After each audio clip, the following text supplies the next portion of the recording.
Hey all, Scott here, and welcome marketing rats. This is Marketing 101, the 101st edition of our marketing tutorials. Today I'm going to show you how to successfully market that Nintendo GameCube game that you're selling in 2018 marketed. Thanks for learning the ins and outs of marketing with me today. If you choose to purchase our next video release, I'll show you how to put a down payment on a house with just your signature on this piece of paper. Yeah, I was in the video and even following the directions. I don't know why, I came out with bread. Mankind has achieved a multitude of amazing things, putting a man on the moon, the Great Pyramids, the continuous evolution of the sciences, but for some reason they made player's choice f***ing yellow, so might as well start over. Listen man, I do dig a hearty video game from time to time, and a good portion of that dig ratio is definitely playing said hearty video game. But once you're done playing it and put it back on the shelf, that's how it'll look for the majority of your life, sitting there. Mainly serving as a conversation piece or incredibly expensive decor until you decide to pop it back in again. So I usually really do care on how the spine of a video game looks. I mean, I never won't buy a game because the spine is screech-inducing, but whenever I pick up a new title, the spine is one of the first things to look at because, well, that's how it'll look like when it's on my shelf. And let me tell you, I can't get enough of that darn consistency. If a video game library's boxes all line up with each other, oh boy, there's truly no other feeling like it.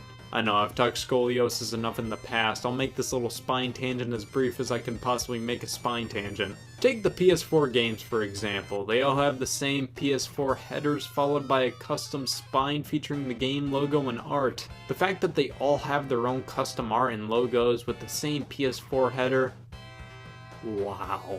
Similar situation with the Wii, most game boxes are all white with the custom game logos. They just look really nice altogether. Yeah, some games have custom colored boxes like New Super Mario Bros. Wii's red one and Mario and Sonic at the London 2012 Olympic Games' yellow one, and while I would have preferred these boxes to be white like the rest, I can live with these. They're so infrequent that they mainly feel like special games, the picks of the litter, cool things to make them stand out from the rest. Now if 20% of the Wii library had a red case, that's when it would get a little on the too far side of things. When a good chunk of a game console's library has one specific design compared to the rest, the world's flippin' pissometers all collectively burst. The first half of the PS3's life had spines like these, and then they decided to switch the logo to something completely different. I do prefer the second logo, but man, if you alphabetize your games like I do, you just buy yourself a ticket to Inconsistency Jungle, an attraction that's borderline irritating.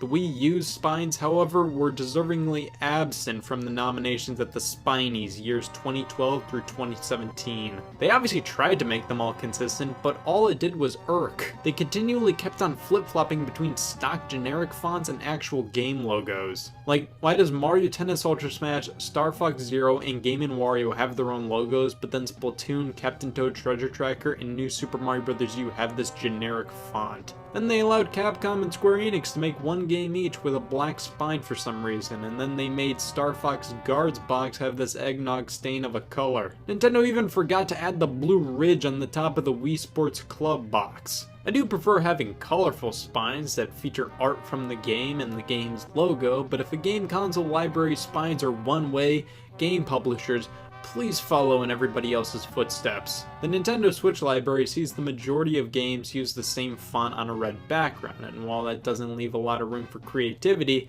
it looks nice on a shelf. Except we have troublemakers in the form of Super Bomberman R. God, what is this? Not only is the title centered instead of left aligned like every other Switch game, but why is Konami's logo like this?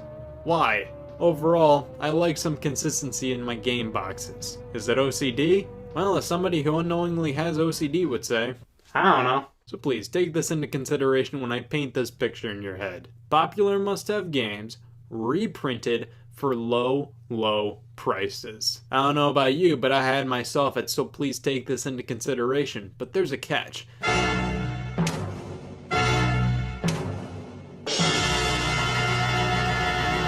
This thing looks miserable. This isn't a game, it's what people hold up in mugshots. Player's Choice, Greatest Hits, Platinum Hits, Nintendo Select, Sega All-Stars, they go by many names but serve one purpose. to muck up anybody's up-and-coming game collection and turn them into something foul. That's a nice looking GameCube library you have there. Holy shit, I made a huge mistake making that observation. The concept of these re-releases is great, being hit games at a price where they're practically giving them away. But they all mess it up hard by ruining the packaging with different colors, graphics, designs, whatever. They stick out like a sore thumb. Since these were re-releases, these are the most current prints of these games, meaning a lot of the time they're everywhere. They're the easiest to find, and every single major game company had their own line of these re-releases, and they all made sure they were eyesores for some reason. And the terminal illness started with Sega Classics on the Sega Genesis. Sega Classics aren't super awful, mainly because the Genesis games themselves don't follow a strict format. While many have the black grid or the red design, many don't at all and have their own custom one. It always felt weird to me that you were supposed to keep the Genesis cases due to their hard plastic, yet there was so much variation in the box art layout. While the SNES boxes were all incredibly unified in terms of design, yet Nintendo didn't expect you to put them on a shelf and keep them. They were just cardboard boxes. They were born to be thrown away. Speaking of which, the Super Nintendo and Game Boy were the first appearances of the term Player's Choice. Making amazing games like Super Mario All-Stars, A Link to the Past, and Super Metroid a measly $20 is awesome. And the way they went about these re-releases on the SNES was tolerable in my opinion. The cartridges now have a Player's Choice ribbon graphic on them, and the line on the label changed from red to golden. Not a big issue in my opinion. I mean, A Link to the Past re-release is uproariously apparent you have the re-release, but the majority of Player's Choice on SNES ain't that bad. The same goes for N64. Nintendo did a very similar thing with these re-releases, just popping a ribbon graphic on them. If I could choose, I would definitely pick up the original copies, but in my opinion, if you have the Player's Choice copies of SNES and N64 games, I won't completely disregard you. Now Game Boy is where we start to get fucky. God, these boxes looked hard. Literally, they couldn't just stop at a ribbon graphic. They had to change the entire Game Boy logo. Thankfully, the cartridge itself only has the ribbon on it, but was this really necessary? However, Nintendo decided that wasn't enough and decided to go full-on sociopath with Player's Choice on GameCube. This is horrendous, replacing the black labels with yellow ones. The front box art and spine are affected here. It could have been worse. But come on, they could have chosen any other color. They chose yellow. The only thing I can think of for the reasoning behind the hard color change is that Nintendo believed that consumers would be attracted to the yellow, as it would yell to them saying, "Hey, I'm a best-selling game at a crazy low price." The thing is, I don't think any consumer knew why these games were yellow, and I think if anybody had an option, they'd go with the black GameCube games because that fits snugly with the rest of their collection. Also, from what I've heard, games can't yell. It's like Nintendo has a mentality, when a consumer sees a Player's Choice title, they know they're in for gallons of joy at a price to die for. No! Nobody thinks that! Just the fact that these games are at a low price should be enough to grab a consumer's attention. Why'd they have to smear yellow all over the place? And at that point, why not just add a graphic to the front cover and call it a day? Why the spine, which nobody would see in most retailers? Why does it have to be obliterated in this process? The Game Boy Advance had the right idea. It had the same Player's Choice graphic, but it was only on the front cover and nowhere else, not on the spine of the box. And even then, most people threw the GBA boxes away, so with these things, I would have been more than okay with the disease spreading to the spine. But nope, they had to put it on their home console with cases people actually kept. Even though I hate the yellow Player's Choice label with a passion, I'm still stuck wondering who got it worse, the US or Europe? Huh. Nintendo moved on from Player's Choice and now refers to their budget gaming line as Nintendo Select, starting with the Wii and continuing on with the 3DS and Wii U. These, I'm way more into. The spines only have a small medallion on the bottom, and that's cool with me. It's not jarring, and many games have a graphic on the bottom like this anyway, so it doesn't stick out hard. I mean, if I have the option, I definitely trade these out for the original prints, but I don't have a problem sleeping at night with these games in my collection. Japan never got Nintendo Selects or even Player's Choice. Instead, they have the Happy Price selection for the 3DS, which, hey, if you want to feel like you're buying a puppet show instead of a game, the Happy Price selection has you covered. The Nintendo DS DS never had a Nintendo-managed budget software lineup, but that didn't stop Konami from re-releasing their own games under their own ulcer of packaging. This is the kind of box art that raises more questions than answers. The disease spreads further. Sony is just as guilty with these types of packaging. PlayStation uses the moniker Greatest Hits, and the PS1 had this ooze onto the front cover. Honestly, this isn't my least favorite in the world. It's not good by any means, but it looks far nicer than what the PS2 got. Jesus man, who in the right mind said,